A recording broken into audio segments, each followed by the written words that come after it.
On behalf of Against the Tide Media and the fans, the amazing fans of The Chosen, it is my great privilege to introduce actor Kian Kavousi. Welcome, Kian. Hey, Darren. How's it going? Thanks for having me.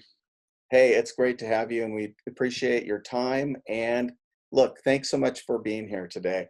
To the fans, we're pleased to bring another segment of Chatting with The Chosen. Boom.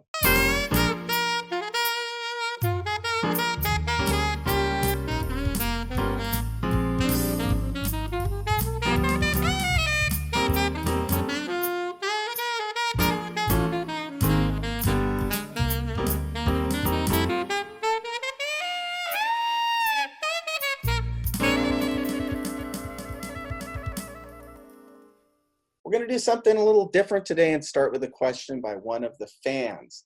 For those who don't know, Kian was born and raised in Germany, Deutschland. And Elizabeth Holstein asks, can Kian please greet the German audience in German? I can definitely do that. That's absolutely no problem. So let me see if I remember. Hallo Leute, ich hoffe, es geht euch allen gut. Ich hoffe, alle sind gesund und munter. Ihr seid schön zu Hause und ihr genießt die Zeit. Und vielen Dank fürs Unterstützen der Serie The Chosen. Awesome. That was really cool. That was amazing. Okay. So anyway, sorry. So thank you so much, Kian, for doing that for our first fan-based question. Absolutely. And first and foremost, I want to give a little background to your extensive experience in academia and acting. It's rather impressive. You have a Bachelor of Arts in Interpreting and Translating from the University of Heidelberg in Germany. You also have a Master of Science in International Relations from the University of Bristol in the UK. And on top of that, you moved to New York, started your acting track, master classes up through Lee Strasberg Theater and Film Institute, and you graduated in the spring of 2015. And here you are now. Here we are. Big James and The Chosen. And of course, the fans, and I got to straight up tell you, it can be summed up easily by the fans. In fact, there's two fans I'm going to bring up, Sherry Staley Bowman and Jane Mahler. If I pronounce that wrong, I apologize. Asking, how did you get the role? How did you get the role of Big James? Of Big James? Well, that was a little tricky, actually, I have to say, because I didn't get it right away. And it was actually a long process. Like, I remember I auditioned for 4 different parts, actually, when the show first came out. And I remember I first went in for Simon. Yeah, I think it was for Simon. And so I got like the sides for the audition like a couple days before. I think it was 2 days before. And then I submitted, and then I was called in for the callback. And I went to the casting studio, to the casting office. And I was sitting outside getting super nervous because I could hear that Dallas, it was sitting inside reviewing the tape that he was recording of me playing Simon. And I was so nervous, oh my God, now it's my turn. So door opens up, he calls me in, I go in, and I do the part. And as you probably know, then you just don't know what happened. It's just the blink of an eye, it's over. And then you do your 10 minutes of auditioning and you come out. And then I didn't hear anything from him until like a day or 2 days after. I'm getting a call saying, hey, they really liked your tape, that they liked your audition, but they want you to read for a different part.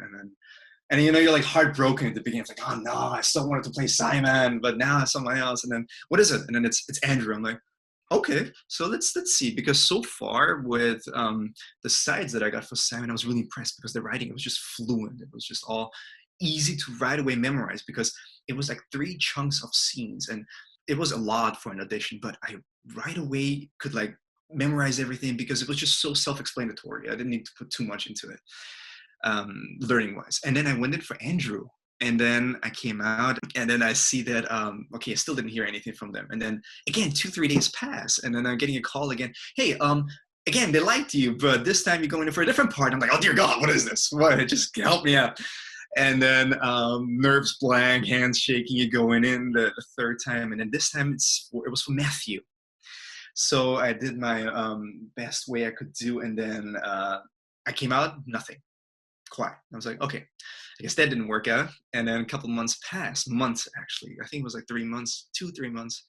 And then I'm getting a call again from my manager saying, hey, do you remember the show that Chosen you auditioned for? I said, yeah, I absolutely remember. I said, they like you. They want to see you again. I'm like, is this a joke? What is this? And then I went in again. And then this time it was for Thomas.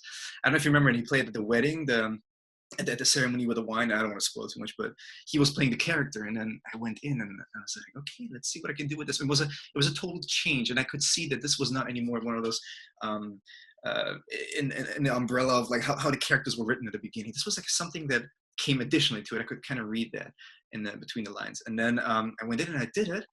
And I came out and I didn't hear anything from them for a day or two again. And then I remember I was walking to another audition. I'm getting a call from my manager saying, hey, do you remember the Chosen audition you did? I said, yeah. So I heard you want to go somewhere, because at that time I planned to go back to New York, because actually that's where I'm from. Like I lived like 7, 8 years in New York, and now just a year and a half in LA out here.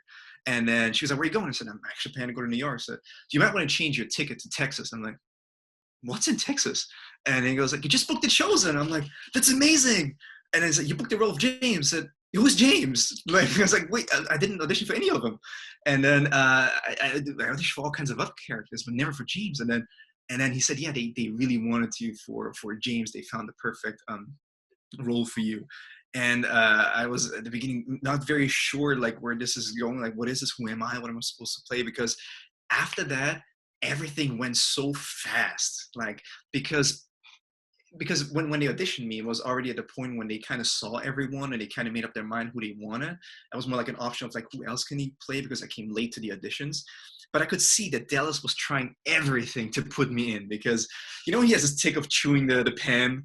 And I could see, it's so funny, gradually over all the auditions that I went in and did with him, you could see that at the beginning he was like, hi, thank you for being here. Thank you so much. Yeah, thank you for having you here. And then by the third audition, he was like chewing that pen. By the fourth auditioning, it was just already split. And you could see I was just waiting for him to get up and shake my hand with ink all over his face, because he was really into it. And you could see he was really trying to somehow put me into this, but he just didn't know where and how. And then eventually when I got that part, then everything went fast. They sent me scripts, links to the videos to the first 4 episodes. And then, yeah, right after that, they put me in a plane. I flew over to Texas, and then, yeah, that's how the journey began. So, what was the challenges for you to go in as, a mid-season replacement and have to come in, into this community of actors who already have kind of found their tempo? What kind of challenges did you have? I mean, it was very challenging because I didn't have something that some of the other ones had, which was the aspect of time. I didn't have much time because of the fact that I came in mid-season and halfway through, and right after I got cast, within a day they sent me like all the scripts for all the remaining episodes, and they also sent me the video links for the previous episodes that they shot. And I knew they were replacing an actor. And this is usually always a tricky part, because, you see those shows where you see sometimes a new actor being all of a sudden replaced by another actor. And then it's so sudden that the audience, the viewer, kind of understands like, wait a minute, is this a new character that we watch? What is this? By the way, where's the other character that I've seen in the last 2, 3 episodes? What's going on? It might be a little confusing, and it kind of pulls you out of it. So it can cause a little bit of a problem, especially replacing, not being from the beginning on it. So I had to find a way to fit in, considering that I had maybe only 4 days to study the script, to do the research. Because as you know, there's a whole process actors go through. It's not just that you have to learn the lines. It's the first and last thing you do, because you have to learn the lines and then get it out of your way, because you have to actually sit and now do the actual homework and the actual work, which is you have to get the character. I'm sorry you had 4 days to do this. Yeah, it was 4 days. And Wow. I mean, I had to, I don't know, I had to work on the dialect. I had to get the dialect down. I had to memorize all the scenes. I had to learn my lines. I had to do character research. And the problem was, what I was challenging is because this role was previously played by Cheyenne, and he did an outstanding job. It was beautiful. He did a really insanely amazing job. It just was beautiful. But what I had to do was I had to find a way of picking up what he did, continuing what he did, and then trying to flip the switch and do a transition so that I can carry it on. So in order to make it mine and adapt it and then continue without being a pain in the eye for the audience, for the viewer. So they see, wait a minute, it's a sharp cut. So I had to like kind of take it, pick it up, make it mine, continue it, and then do the transition to open up for what's coming more in the future and what I hadn't played. So it had to be a smooth transition. And this was a very challenging part because a lot of people usually get already used to the actors, used to the characters that they see. And that's what usually pulls them out if it is something so sudden. Wait a minute, I haven't seen that guy. Who is that guy? I don't know him. I don't like that. And that's usually what the problem is. But I hope I did justice, and it was a lot of work in a short amount of time. But so that leads really well into the next fan base question from Catherine Menning. mm-hmm. She asks about you and George. You and George have amazing chemistry together on screen as brothers. Of course, James and John. Brothers of Thunder, disassemble. Was that hard to get started coming in at the last half of the season? And you've mentioned these things. Right. Just mention these. Or did you two just hit it off right away? I have to say it was very surprising because, there are a lot of sets when you go, you just know, yeah, this is going to be tense. This is going to be not like a relaxed one. And not necessarily that's a bad thing. It's just the atmosphere is different. But with George and everyone else, like it clicked right away. It was like right away, like as if we were a family. And I remember it's actually really funny how we all met. Like, especially George and Joe. I remember that I had to go to the airport and I was late because the ride that I ordered canceled on me. He called me and I had a flat tire. I'm like, oh God, I was supposed to get, I'm flying. I was supposed to do. So I found another way to get to the airport and I was almost late, but I was at the gate and I was sitting there. I was waiting. I was like, you know what? It's not my turn yet. I mean, they haven't called us yet. So I just sat down next to this guy. And this guy is just like sitting and having a laptop on his computer. He starts typing something. He looks over to me and I'm like looking like, hey, how you doing? And he was just like, hey, I'm good. Hey, man, brother, I'm really good. I'm really good, And you probably know who it already was. I'm good, brother. Thank you, And then I didn't think much. And then a minute later, he put his headphones on. I'm like, okay, that's it. I guess he doesn't want to talk more. And then we board the plane. We fly. We land, and there is this sweet woman, lovely woman. Her name is Shelly. She really takes good care of us. She drives us around. She drives us to set, brings us back, makes sure mood is up and everything. And she was calling me, and I've never seen her. I never knew what she looked like. And then I saw her from far away waiting. He's like, Kian, is that you? I'm like, yeah, that's you. And the closer I got to her, the more I saw, wait a minute, there are two people next to her. And I saw the same guy that was sitting next to me at the gate in LA. And it was Giovanni. I was like, hey, brother, how you doing, man? It's so good to see you, man. It's awesome. By the way, have you met George? And then I turned to George, good night, Mike. How you doing, Mike? How you doing? Good? You good? And I'm like, wow, this is, I don't know what's going on here. I don't know what this. And then right away, it clicked. And those two were my brothers, like from the beginning. Like I haven't met anyone else at that point. It was just them. And then already in the car driving to the hotel, we were just catching up on stuff. It was as if I've already knew them for a long time. It was just this beginning of, when you don't see friends for a long time and you just have to warm up a little bit, but then you just kind of jump into it right away. And that's the feeling that I had with George and Giovanni and everyone else, but especially also because George and I, we share a lot of scenes. So in order to stay sane, we have to do a lot of stuff to there's a lot of waiting time, as you probably know on set. So we spend a lot of time together. We share the trailer together. We have a trailer and we're on next to each other. So it's just constantly together. So the chemistry is just automatically there. And so it's just beautiful and I love it. And by the time I got to the hotel and I got the other ones, I got to meet the other ones. They were also like very, very warm. And I remember I got my keys to the hotel and I was on my way up to my room and I saw Shahar at the door, biting on an apple. I was like, hey, it's so good to see you. You playing James. Yeah, come here. Hey, good to see you. And I'm like, this is awesome. And I see Noah, hey, good to see you. So you playing James, right? I'm like, well, everyone knows me and I don't know anyone. And it's so, and actually when I got to set and I saw Dallas again and I talked to everyone.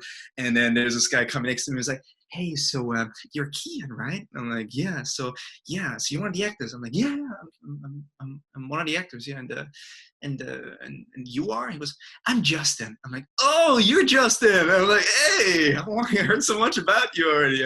And that's right away when I hit it off with Justin as well. So it's actually the chemistry that you would probably see is on screen is genuine, but it's based on that we get along so well that I would say that we're pretty much a family. Also with anyone else, like Liz, like Nick, our dad. Like, don't get me started on that. So it's pretty much a family that we have, and that just transcends, and then it's visible on screen when you actually act in those scenes, and it just helps. It just helps. Well said. Thanks for sharing that stuff. The fans are going to love this. I mean, they're going to love it. It's the kind of stuff I go, yeah. Yeah. Yeah, so the next is we have another, we're doing a little bit different because we had so many great questions from the fans, and we'll probably expand this even more in coming interviews. This is from Krista Tidmore. I hope I'm pronouncing these right. If I'm not, call me and yell at me, whatever.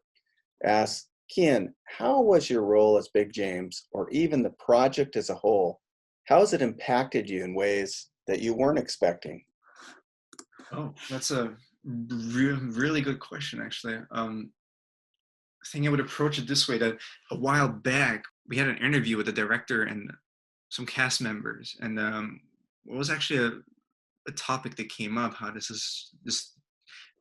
what the challenges are, and what changed in oneself, like as an actor. So I have to say, for me, I agree, like it has a sense of, when you do your research about those characters before you come on set, you do your homework, you do your preparation, you do whatever you have to do. You need kind of visuals. You need visuals to understand also sometimes, because not everything, of course, exists. But when you go back into the scriptures and everything, you try to do your research. You sometimes need also visuals to kind of like portray it in front of your eyes, to understand kind of like, I got the psychology of the character, but also who is he? Like, if I look at it, would I right away understand, okay, that is the character? Like, what are the points that you would right away understand?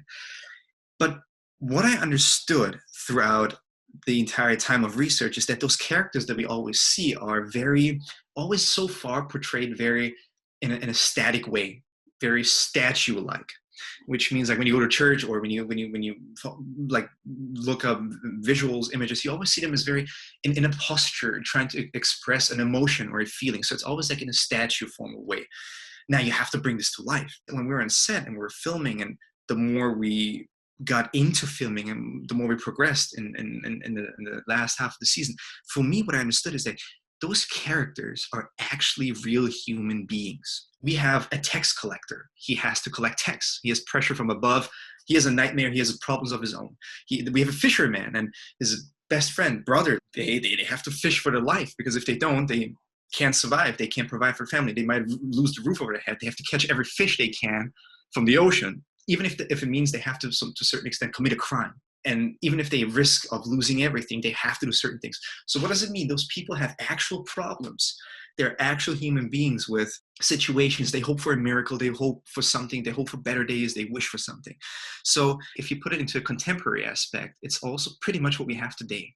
We all have our real problems. We have our fears. We hope for things. We wish for things, and we hope for better days. And when we have great days, we enjoy it. We have all our circumstances, and while we try to survive and provide at the same time. So what we see, the problems and the personalities and the characters that we see throughout the entire show, are actually real people that are also existing today, just in a different form and shape. Now, if you take this concept and put Jesus into the equation, now, everything that he does, whatever happens, whether it's a miracle, whether it's the interaction, it has much more meaning. It's invaluable. It has a huge wealth to it also. Because right now, what he then does is, whatever he does, if it's a miracle, if it's just an interaction with a person, an impact, an influence, whatever it is so much more meaningful, because this helps us to understand the impact that he had through the eyes of those who met him. See, this is the thing they had. It makes total sense now. We see the miracles and everything through the eyes of him, and now the miracle is the final, is the cherry on top, because we understood the human connection, we understood the whole environment, scenario, the problem, and now when the miracle happens, it's so much more it's so much more powerful and so much more moving and carrying than if it's just about miracles, and we're like, oh, wow, that's just another miracle that just happened. It was beautiful, it's great, and it was beautiful to look at, it was very moving. But if we see it, that it's a whole scenario of like a life circumstance, and now we put the miracles in, you kind of like get this dramatic, this feeling of like, wow, this miracle really did a huge dramatic change in this, and this was what the relief that we're looking for, waiting for this last thing to solve the problems. And now all of a sudden we kind of like look around and say, I hope something like this comes and happens to me one day, but in all kinds of forms and shapes. And it doesn't have to be necessarily in form of a miracle, but this is something we're looking forward to. And this hope, this keeps us going. And now with putting the miracles into those scenes after we establish those scenarios, now we are on a journey. So now that when we travel with the characters, now when we travel with Jesus and all those things happen, we kind of prepared for it. We go with it and we understand the circumstances why those things happen. Again, not just that he comes and just does miracles and says, okay, now here, this is the miracle for fish, here, this is for this for that. It's just, it has more gravitas, it has more depth. And now if I just tell you, for instance, there's a picture that Jonathan sent over the other day. There's a picture of him. It's a drawing. You see that Jesus is sitting on a table and he puts his hand on the table, and in one of those bubbles over him above his head, it says, one of you guys will betray me. So just the fact that that this is said, and he sees that one of you guys will betray me, makes so much more sense if you see the journey that he did. Because as Della said, we're not spoiling anything. We know where this is going. But what we can do is show underneath what's going on, show the human aspect of it, because it's humanity. It's human. And this interaction with him makes it even more dramatic. And I think this is something beautiful, because whether you are religious or not, if you're a Catholic, Christian, if you're a Buddhist, if you are just spiritual or traditional, or believe in energy or the universe, or none of the above, if you're just in for the entertainment, everyone can find for himself or herself a golden nugget in it, something that maintains it, or that they can hold on to, that motivates them, that keeps them going, that has something for them that they can relate and associate themselves with the characters, and see that they're not alone. So there's hope. And so it makes the journey much more beautiful and durable. If that makes sense. Well said, my friend. Well said. That's the power. That's the power of the way that the storyline is told.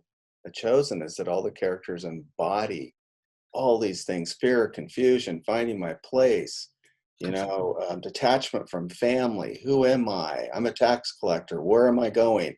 Where's this going? Somehow under Jesus and his grand design, everything starts fitting, but in a way that it makes it real. I mean, exactly. Giovanni said it well, and Nick did as well, and I think everybody said this: relatability. And I think that's the thing. Yeah. These characters, you get them because, like you said, they were real characters.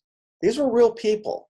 And a lot of times what we do is we make them like they're not. But Chosen makes it to where you can access them and walk with them through this. Exactly. And the moment you can relate to them, you kind of, you're not just more drawn into it, but it might switch a flip inside of you, that you see things differently sometimes. And you can, for instance, see there's great fan artworks. Like there's so many talented people out there drawing and painting. There's a bunch. There's all sorts of stuff going on right now. It's amazing stuff. It is so. I have to say, I'm really grateful for that. This is perceived this way, the show, because you can see now the paintings and the drawings. All of a sudden, coming back to what I said at the beginning, it's not so static and statue-like anymore. All of a sudden, in the drawings, we see a character. We see someone doing something. So we don't forget where they come from and who they are. But not that they were never vivid. They're more vivid than anyone else, probably. It's not about being vivid or alive or being real or not. It's all of a sudden we see the passion through their eyes, and we see their energy coming through, and the characters fall into place. Man, it's, this is Andrew. Oh, this is Matthew. Or this is John. This is Zebedee. All of a sudden, these characters, you kind of can right away spot and connect with them. So it's not all merging into one. So they all have distinct differences, and all of a sudden their life comes through, and you see them when the fans draw and paint. It's just very moving and touching, and I'm really happy to be part of this. And yeah, it's funny, Kian. I've got to admit, as you're saying this stuff, I'm looking over, making sure it's recording. It's like, oh, okay. get this, that better be on, and it is. So hey, here's the deal. This is a constant theme that runs through, I think, all the interviews I've been involved with, because I think it's such an important aspect of what's happening in The Chosen, is humor as a constant. Humor. Yeah, humor. So fan Virginia Heimel asked directly to you, who was the funniest person in the cast? Sweetheart, do I have to answer? No, I'm kidding. I cannot say it at all because... Nice, well said. Actually, maybe even Dallas. We consider him as part of the cast. It's just insane. This guy is really hilarious. It's really funny. But I have to say, it's so individual. We all bring our own humor to it. So it makes it so interesting and it makes it so funny because no one is trying to be funny. It just comes. And you can see the nature of everyone coming through. So that's why it's so funny. Like one person starts something, the other one continues. That's why we have so many like little insiders, little jokes that we do. It's even related to the scenes. We play the scenes, but we pick something out of it and it's just hilarious. And just everyone is just, I don't know, it's just funny. For instance, we're sitting in trailers. Like we have our trailers where the actors are sitting in and just waiting. George and I, for example, we were right next to each other, and then we usually open the divider between us, and instead of having two small rooms, we just have this one larger living room. And this kind of becomes like a living room for everyone. Like the other cast members, they come and join and then sit with us, like 5-6 people in this one tiny little room. Or we're just lying on those little couch-ish things in the trailer. There's barely space to just lie on it. But then, George pulls out a speaker, then I pull out a phone, he puts on a music, and we decide, you know what, let's put the 90s music on back because it's so uplifting and we need that. And then before you know, we start dancing. And this is just it is crazy. I have to say it's hilarious. Those things just happen when no one plans. And I gotta say, there's a lot of waiting time on set, and you have to stay sane. You gotta entertain yourself. And you guys know how to dance. I don't know because there are some moves that we do, but it's a little tricky. I would say our real dancers, we just toss in whatever we know what we can. But the fact that none of us are professional dancers makes it so funny. It's just hilarious. And then you just look out of your trailer, and then you see Giovanni and Jordan playing football, and then we see Justin walking. Hey, Justin, what are you doing? I'm on my way to lunch. Forget about lunch. Come over. Let's throw some ball. And then we throw the ag to him, and then the ag to him, and we just play back and forth. So it's just funny how these things happen. And I think it's just a natural thing, and that's why we even connect even more, because chemistry is right, and it's just funny. I can't say who's the funniest. I think we're all funny in our own way. I hope. I don't know, but I'd love to be on set and watch you guys. It's fun. So another fan question, Josette Hepeton. She asks, what is your favorite episode? Great question. Oh, actually, that's good. Favorite episode. I have favorite episodes. I have favorite scenes also. So within the episodes, I mean, I like, of course, like the Miracle of the Fish, just perfect how it is. That's perfect how it's portrayed. Nothing should change. That's just how it is, and it's very moving after all being desperate and like just looking forward for this miracle. It just happened, and it's a relief. So it's perfect. What do you want from me? Anything you ask, I will do.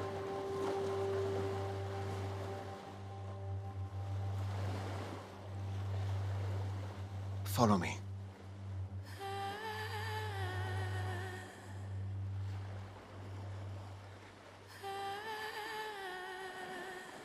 I will.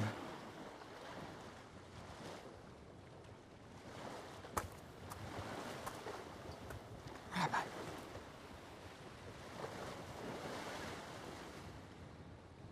You as well.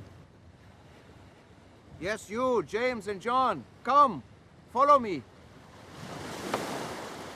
Then, of course, we have the leopard. Oh, funny story, the leopard. The fact that the scene is so emotional has another subtext, some sort of a story behind it. Is when you see someone like that walking towards you, the first reaction that you would probably have is like, oh, wait a minute, what's going on? Even if it's not so extreme like how it was shown, John pulls a knife, and I'm holding everyone back, like, don't go. But Jesus, on the other hand, he just, without hesitation, just walks towards him and even touches him.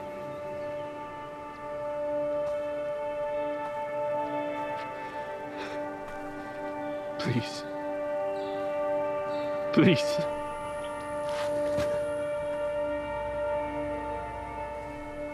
Please don't turn away from me. I won't. Lord, if you are willing, you can make me clean. Only if you want to, I submit to you. My sister, she was a servant at the wedding. She told me what you can do. I know you can heal me if you are willing.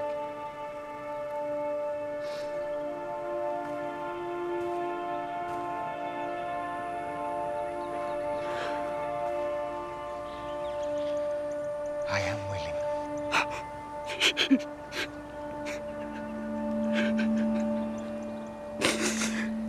Be cleansed.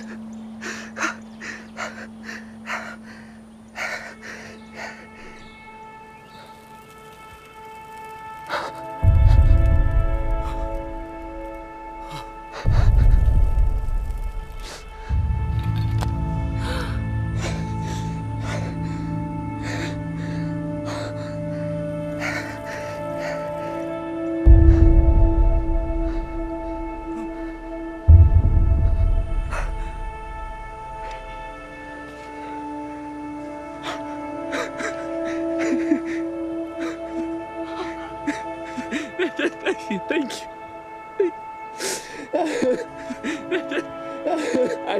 I knew it. I knew it. I knew it. What can I ever do? Do not say anything to anyone. You don't seek your own honor? Please just do me this one thing. But what do I tell people? Go. Show yourself to the priest. Let them inspect you and see that you are cleansed. Make the proper offering in the temple as Moses commanded. And go on your way.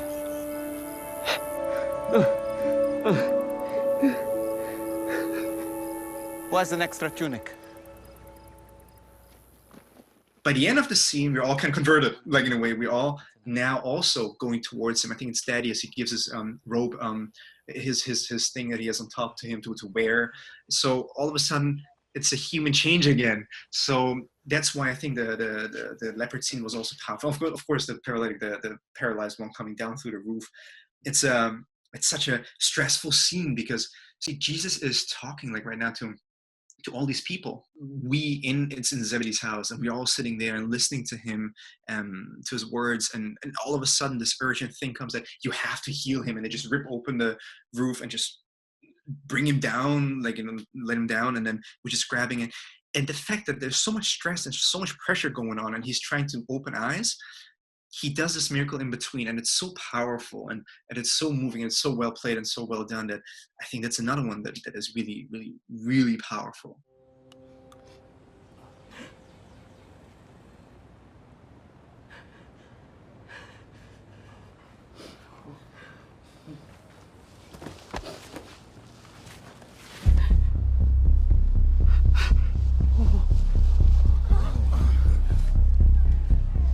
Easy does it.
I like also the dinner scene with the wedding, you know, because it has something cozy to it. It has something that I don't know, when you watch it, you kind of want to be part of it. You want one of those invitations. I want to be invited to that because everyone sits together and everyone is drinking, dancing, laughing, mingling, chatting with everyone. Everyone's in such a great mood. It's a family atmosphere. It's relatives are there, and everyone's in such a great mood. And actually, wants you to make wants you to take a blanket and sit outside in the garden, invite all your friends, and have a little picnic, just to like dance around and just like have food and everything. It has just something very cozy to it. And of course, what I really also enjoy is these are like more the dramatic, like the heavy scenes, the more emotional scenes, but also the more on the brighter side, the lighter side is, of course, when Jesus plays with the kids, has something cheerful, something sweet, something innocent to it. And as a matter of fact, he is innocent as well. That's why it works. That's what brings this childish thing to it, this element of it. They have no idea who sits before them.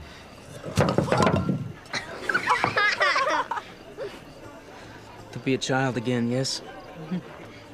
A scene that I like also a lot is, but that's also personally for me because Nick, George, and I have also this super close connection because we're in a lot of those scenes together. Is when we come home and then Zebedee, our dad, is standing on the roof, is like, "Emma, go, yeah, go!" You probably know already this reference. You're like, "Go, bring food, they're coming." So and then Nick just cracks up. He does this, and then we come, and it's something so emotional that you run towards him, and he grabs. I think there's even a picture that how he's holding us. It was just, this moment was so powerful because before there was a lot of emotional stuff going on. It was one of those long shooting days also because it was right after the scene with the paralytic coming down through the roof, the paralyzed one. So the scene had such an emotional release, so that when we came and hugged each other, it was just so powerful. And also funny because, as you know, Nick is also very funny, and when you shoot a scene, he is one clown, I gotta tell you. So every time we're to shoot the scene, you wait so long, and it's 100 degrees outside. Like the sun is right above your head. You're sweating. You see all those like makeup artists coming and trying to spray water on you to make it look like sweat, but you're actually sweating. So they like actually take away some of it and try to make it a little more like decent. And then it's such a long day. And then you have the camera over your shoulder. There's a scene where George and I are right next to each other, and there's a camera over our shoulder, a camera, and then there's a B camera on the other side behind Zebedee's shoulder. So we catch every reaction when he comes to us.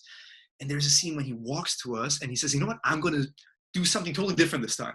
And he just says something so random, and it's it was just funny. And you could see from behind the camera and the footage, George and my shoulder were just like shaking, trying to hold it. And we were like, trying not to laugh, and then eventually we burst out and tried to crank up and we couldn't. And then everyone, there were like 50 people behind the camera, 20 on the roof, 10 behind us, and the whole set started cracking up and laughing. So it was really hilarious. And then Dallas comes over and goes like, with his pen in his mouth, because I can see it's gonna be a long day, huh? And then with his pen, we're like, I don't know what's going on. But again, this does not mean that we don't bring our A game to the table. We are very serious as well. This is just, of course, the funny stuff that happens, but we're also very dedicated and very serious because we also read the room, and there's so much that we have to bring that is fun when we do once in a while those things because they happen naturally, because it's just, I don't know, it just happens. But if you have to, which is necessary, you just keep a straight face, A game, and you're very serious and dedicated because you have to be on point with your acting and whatever you do on set. And you have to respect your fellow actors and support their needs, and you have to be there for them and hold their hands as well. And just it's a teamwork. Everyone's pulling on the same rope. So in order to have the train move forward, we all have to be on board with the same thing. But also fun stuff happens. And there's one scene that is really funny that I like, which is the tree scene. There's a scene where I think the first time I'm coming into the shot in the show, I'm sitting up on a tree, a 6'2" guy in this huge tree, and I was supposed to take a great shot. It's a great shot. I just watched this episode. How did they have a stunt double? I mean, how did you get up there? It was all me. I got all kinds of bruises and everything from that, but it actually worked out. So I was sitting high up there on the tree, and I was supposed to throw down a fig, and then I was supposed to hit Thaddeus, and I never hit him. I hit the cameraman. I had George. I had Liz. I hit the reflecting guy, the guy who does the reflection. I just couldn't hit Thaddeus. So we had to move a little bit around, and then I hit him finally, and you could hear this plop sound because it was empty, and then we hit him. And he looks at me and was like, "Hey, brother," you know how he is, like, "What's going on?" And then right after that, once we got that scene, Dallas goes, "Okay, hold, now climb down. Now make it look like as if it is Allegan climbing down, like from a 7-8 foot tree down. Make it look like I'm an everyday climber." Climb down with finesse. It's finesse. Like you might as well just do a backflip on your way down. And then just landing with those figs in my hands. I'm like, figs, more. And this became one of those things, like, figs for the journey stuff. So it's like those lines, those insiders that we have happen because of those things, and they make it look like seamless coming down. So, hey guys, I'm ready for the journey. So it was awesome. Simon, Andrew, Mary, James, John, Thaddeus. But where is, raining figs? Figs? For the journey. Ah, now we won't even need to stop for lunch. Thank you, James. Yes, master? Ah, two Jameses. How will we solve this dilemma? Well, what if I go by Big James? Is that acceptable to you, young James? Yes, I think that's fair, master. And the sense of justice, too, huh? Then it's settled. Now, to the road, my friends. Awesome. Now, I've got to kind of step into kind of a serious question coming out of all the fun, but we got to have those now and then. I mean, you just absolutely. did. So this is probably the most important question of the day. Fan Ruben Anthony Medina asks, and he means this from his heart, can you teach me your dance moves? My dance moves? Well, my friend, it's a gift that you either have or you don't. This is not teachable. You either got it or you ain't. I mean, as I said, it's just dance moves. I don't know if you could call it dance moves, but I know there's a move. Jordan, I think it's Jordan. He does that. There's a dance moves. He does this hip thing, when he goes up and he does this little like hip shimmy thingy. And then we have a move that's a pretty cool one. George and I do. It's the train, the choo choo train, which is like this one. It's like the bass in the background. And then I think Giovanni does the electric dance a little bit. I wouldn't call it dance moves. It's more like it's a chaos. I think it's the best way to label it.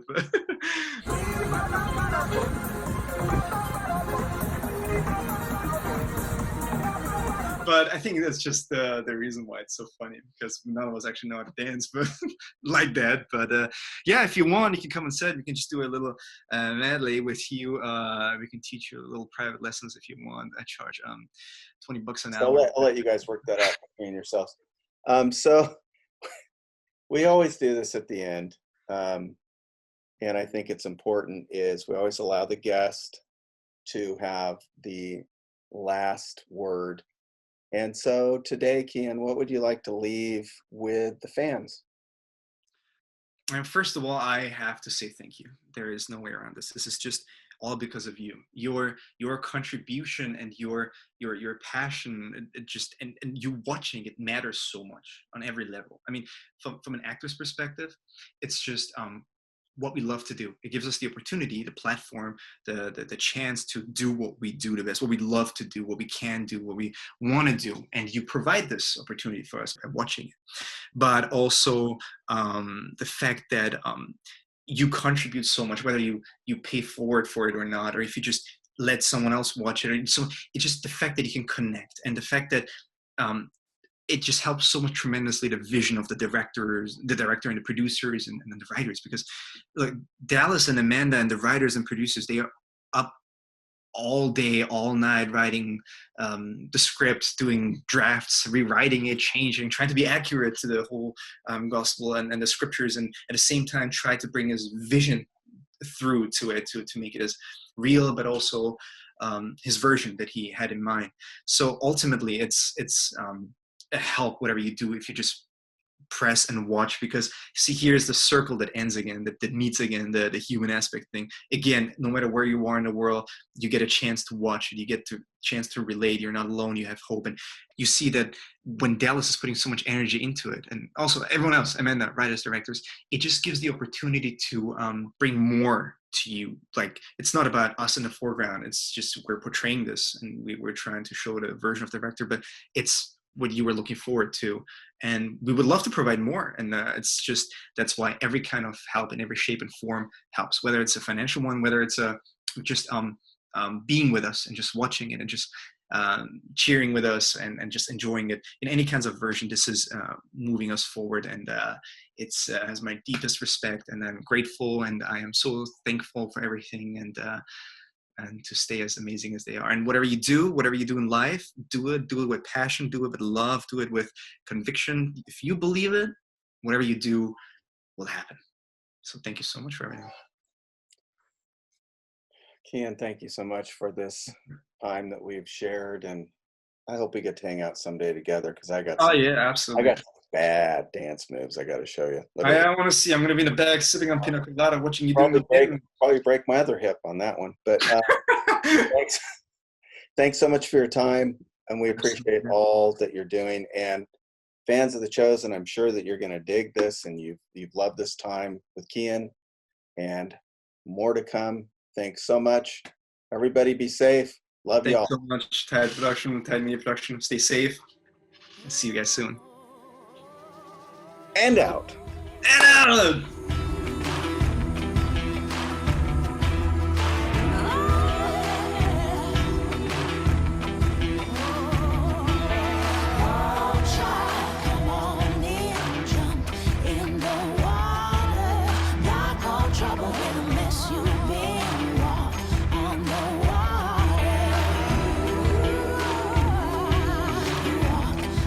Hey, it's Dallas. I'm the creator of The Chosen, and yes, season 1 of The Chosen is complete, all 8 episodes. They're available right now. You can look up The Chosen in the App Store or Google Play, and we're easy to find. You can download it and be watching within minutes. And in fact, it's unprecedented technology. You can connect to almost any device you have directly, and you don't even need a subscription.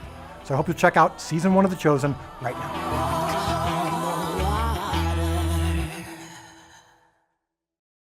On this computer. We're recording. Yeah. Yeah. Awesome. And it actually won't look like an idiot this time.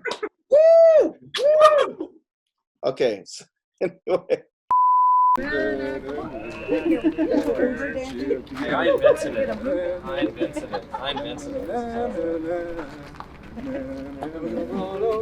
G'day, my name's George. I'm playing the role of John. And I am Kian, playing the part of Big James. Two Jameses. How will we solve this dilemma? Well, what if I go by Big James? Kian's more of a hopeless romantic.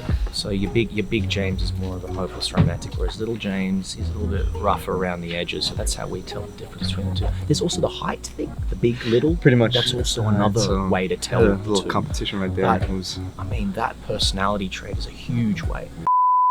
If we mess up, I'll just say Noah, back it up, we'll start over. Oh, that's possible? There's no pressure. I thought it's all one big He take. can go in and splice anything. Perfect. Sounds amazing. Yeah, done for me, because I remember the worst one I did. Justin was talking about, if you get the chance to do, if you can read, if you can be a reader for auditions, do it, because the experience is great. You don't know who you're going to connect with.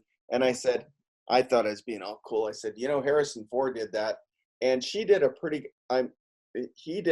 good, and he took the she out and made it he.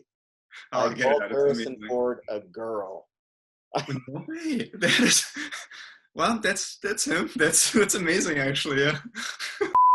It's just unfortunate because I just through Zoom, like some sort of virtual platform, but rather than being in a living room, sipping on a pina colada, enjoying life a little. The first one I did, and then we'll get into the interview. I'm not going to keep you the whole time. No. The first interview I did was with the illustrious Thaddeus. So I had Giovanni. Yeah. And I basically, if you could have seen my room, I took my iPhone I have an 11 Pro now. It was 7 Plus, I think. Yeah. And I set it, I made a stack of books and DVDs, and I set it up at an angle, and then I didn't have lighting at all. So I tried all these different things of lighting. Then a friend of mine said, I have one of those huge umbrellas, you know, the big giant umbrella. Yeah. We brought it over, and we're setting up stuff. And I'm looking at the phone thinking, I hope it doesn't fall because it costs a lot of money. And I'm trying to do this interview, and it was just so... Now you see what we go through when we do self-tapes. This is the nightmare that we have to go through. Set up everything, make it look great on screen, but even a billion things outside of the frame, and you just have this frame here, like this much to move. And so I'm talking to Giovanni, and the whole time, there was times, if you look at that interview, you can tell him. I'm nervous about it because it's the first one. I'm like, I don't even know I'm trying to figure out how to even do it. What button do I click? But I'm thinking, is my phone gonna fall? You know, I'm looking at it, and I'm trying to get myself, and that it's okay. And now you check, but you can't really check because the camera is there. You can't look over it to look on the other side. It's just like, you know what, just do it. Like, you should see how this looks on my laptop. Is actually on a bunch of books and like boxes, and just, it looks nice, but it definitely doesn't feel like here. So it's crazy. Yeah. Well, I think we should get into this because we're already having too much fun. Yes, I love it. I love it. Yeah, I have a tendency to kind of go off a little bit because I don't want to be reading. Now, a lot of this, though, is going to be different for me because we brought in, and you know this, a lot of the, you know what, though? I'm going to get rid of this rocker because I haven't. A lot of the fan base questions we brought in this time. This is the first time we're using a bunch of them because they were really good questions. I'm going to go get a chair. Oh, okay. Right there. No problem. Now you see, people, this is how it looks like when you do self-tapes. You get this much space. I'm looking forward to this interview. Now, Kian, again, your last name is pronounced Kavousi, right? Kavousi, yeah. Okay. You guys have the coolest names, like I told you. I mean, I'd love to have a name like that. I don't know. We got a lot of sexy names here, actually. George Xanthis. It's so Greek. Hellas. So it's very like, we have a lot of like exotic names. So it's pretty interesting. I actually have a background. I took Attic Greek in school. So get out. When I hear Greek, I hear, let's see, Inepimuse has mala pola eplankte epe troies hieron patoliathron aperse. That's the you. Wow. Homeros.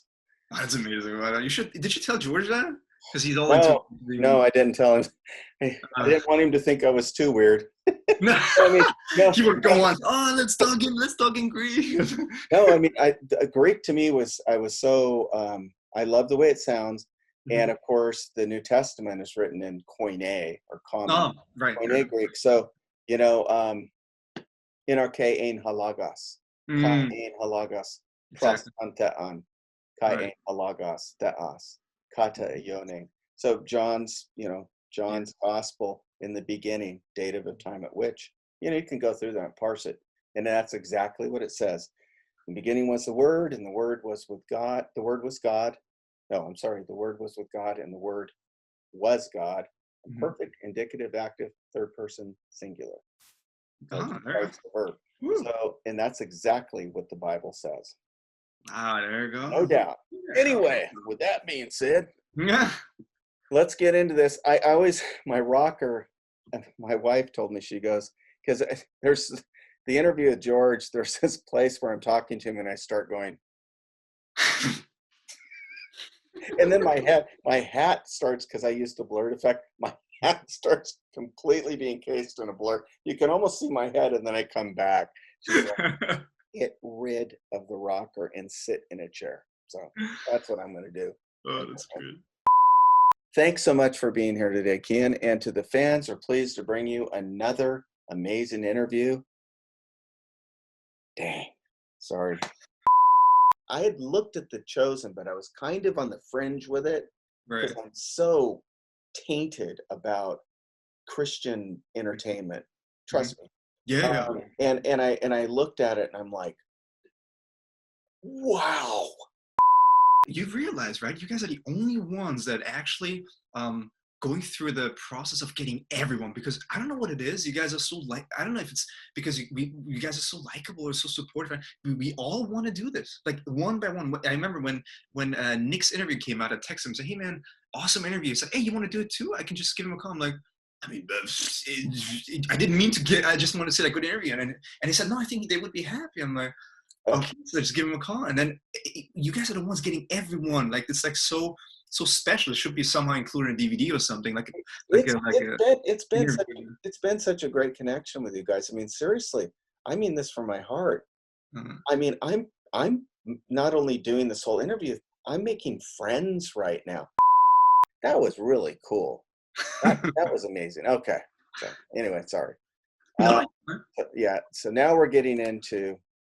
Sorry, Noah's like, great, Darren, thanks a lot. He'll handle it. If something goes wrong, Noah can edit, right? Like back and forth or whatever. Like Noah is a magician. Okay. He has the same. He was talking to Justin, and Justin, by the way, I really like that dude. I was impressed. That was awesome, man. He was so gracious with us, and we just had so much fun. But yeah, he starts talking to Noah, and he goes, "So are you using?" And he brings up this program. It's an Adobe program.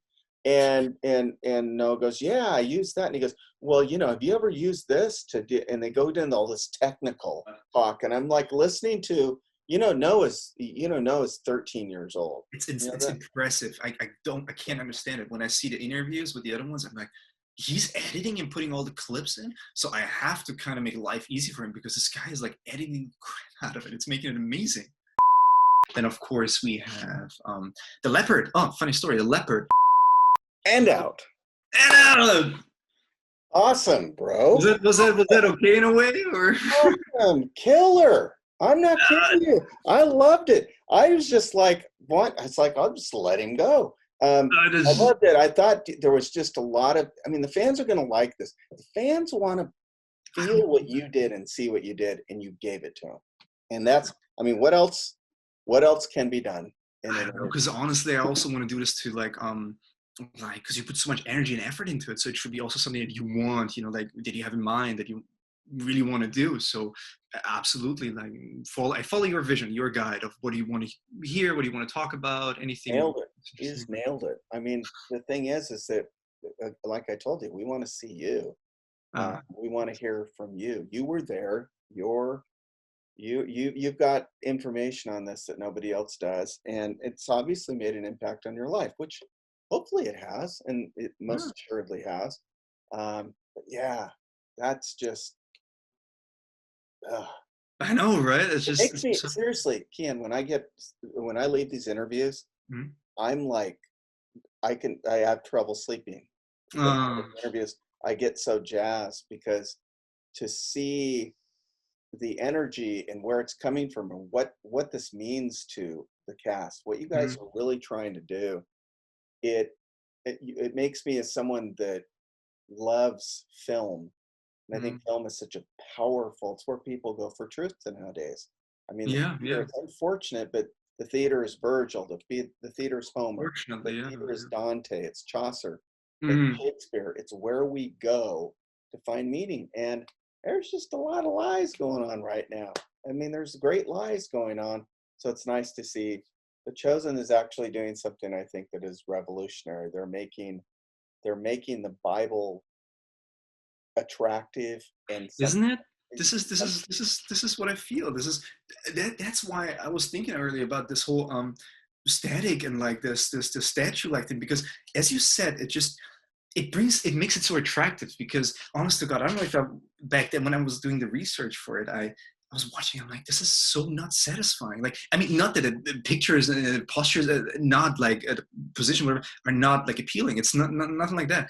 It's just, I wanted to see the life of the person, and just I wish I could. And then, you do your research, you watch all those other shows and movies, and you're like, yeah, they're all perfectly, beautifully portrayed, depicted, but I miss something. I don't know what it is. Not that they are not human, but there's something that maybe it was a smart choice to make this a TV show like thing. That it's like, I loved it. I loved when Jesus meets the Samaritan woman at the well.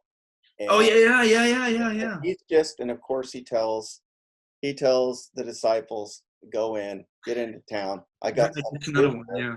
And then he's just waiting for it, and it's just so organic and authentic. And he's just like, it's like, hey. And she looks over like, and of course her first thing is, why would you, someone like you, talk to someone like me? Mm-hmm. And then it goes from there. But I just love the authenticity to humanity at that moment. Right, that's what it is. You feel, of course, we're looking at Jesus Christ, but at this moment we're looking at Jesus of Nazareth.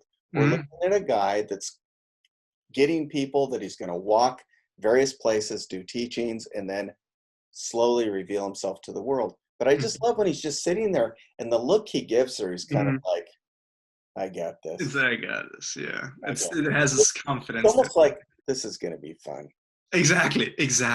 That's literally it. See, do you understand what you're saying right now? It just brings so much more meaning now to it.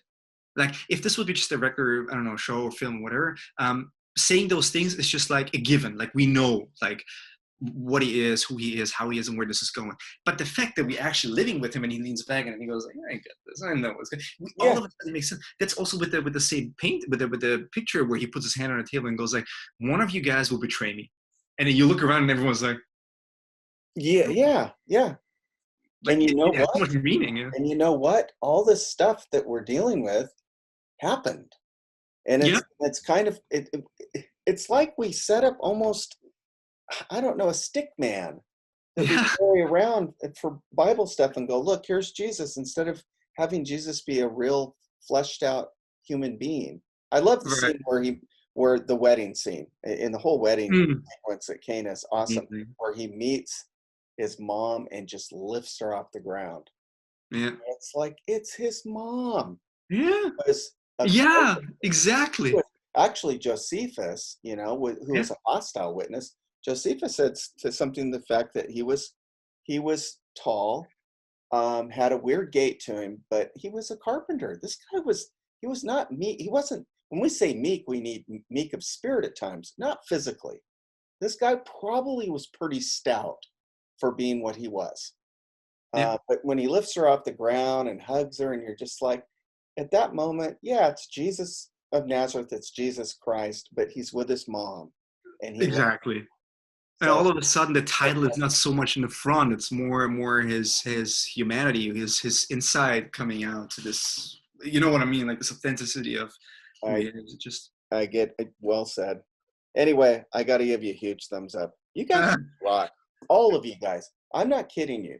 One thing comes through all you guys, and I'm going to say this straight up. You can tell the other dudes if you want, but it's so true. You guys have such a level of humility with what you're doing right now, and I think that's the best way you can do it. Don't lose that. You have it isn't like, well, we're in this show that everyone's around the world. I see. You guys are like, what can we do to make this even better? Absolutely. I'm sure on that, but I think it's coming. But yeah, so I'm pretty, it's been for me, honestly, Kian, this has been one of I'm 58 years old. It's been the most. Don't look a day older than 20, my man. Don't look a day older than 20. I could have never guessed. The biggest surprise I've had coming down the pike, I had no idea. I just know I had this feeling. It was like, do this for Noah. Noah's a great kid. I mean, he really is. He is so intelligent. Sometimes it's like I don't really know how to talk to him, but I do so anyway. But yeah, his heart is pretty simple. He basically wants to share this with people so they see, like, all the stuff you've talked about. They see the value of the depth of meaning. This is something that we've been kind of looking for in entertainment that has this faith-based or Christian or whatever you want to call it, where we actually start looking at Jesus in terms that we haven't for quite some time. Yeah. And it's really important. His heart of hearts is to get other people to watch, and he wants season 2. That's why I'm here, brother. Look, it's I hear you. I will tell anybody that. I have no secrets. What are you doing this for? I want season 2. I want season 2. I want season 2. I'm right with you on this. I want 8 seasons. Then I want a throw off AD, which is about the research where we follow Paul through what he did. Exactly happening. Absolutely. And you know what? We're going to come and sit in your living room with your plasma TV, and we watch it full screen because I only get to see it on a little laptop here. What is this? Bro, you're welcome. You come anytime. That's awesome. I got a guest room. You're part of this now. You're a brother of all of us. So you and Giovanni and George or whoever wants to come, you guys come down. But yeah, listen, thanks so much. I'm gonna let you go. My wife always says, "Be bright, be gone," and I'm gonna get this to the maestro, as I call him, and have Noah tie into it and start getting it ready. But also, guys, again, thank you so much for you and Noah and then everyone on the team, because honestly, again, it's just the vision, what you said, because look, it is all what you have clearly in front of you in your mind. Like Noah sees something he wants to do and he does it and it will go somewhere. Same way, look at Dallas. He had a vision. Look where we are. So if you just follow it and just follow your heart and really believe into it, it's going to work, because it's not a dramatic thing. Like, it is possible, you see, and it's amazing. Look, you started with was it Giovanni Nick's first interview, and then the ball just started rolling, and then we're now here, and then let's see who's next. I'm curious to see who's next, more excited, and it's just so interesting to get to hear and see everyone again. So it's and now I watch you guys. I watch the show, and it's awesome. But I'm like, hey, there's Kian. I'm curious. There's almost like, wait, that's Giovanni again. Hey, wait a minute. He actually puts the code on paralytic. He gets that. But the thing is that at the same time, you guys, in many ways, it so makes sense what you're doing and who you're doing. It does. I look at it and I'm like, I get it. I think Dallas has a great casting agent, whoever she is, and they did a good job. Which is Amanda, by the way. She puts her hand in. She has her hands in it. She has a huge influence. She seems very nice. I don't know her at all. She's super nice. She's super sweet, and she came to me and said, "You have to thank me for it, not Dallas." I'm like, "Okay." So I just hugged her. I'm like, "Thank you for having it. Thanks because of you having a job." So it's pretty fun. It's pretty cool. So listen, brother, keep in touch, okay? Absolutely, you too, my man. It was great talking and chatting to you. Big thumbs up across the board. Just love it. Tell everybody hi if you meet up with the guys or talk to them, say hi. I'm gonna get a hold of Nick. I haven't talked to Nick for a while. I'm just absolutely. I'm gonna get in touch with you anyway in a couple of days. Again, just checking on you guys, see how you guys doing. Everything's fine. Man, be safe. Have an awesome day. Be safe too. And I promise you, it is still recording. I'm freaked out. I told you. It's good. That's good. Yeah, and I'm gonna end this meeting, and it's gonna allow me to save it, and I'm gonna Dropbox this thing in 3 minutes. Amazing. So it's gone. Dope. Amazing. Anyway, thanks so much, man. Talk to you soon. Man. Take care. Bye. Yeah, you too, man. Bye-bye.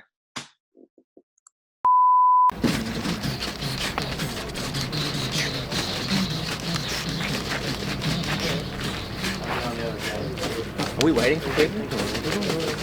Magic people.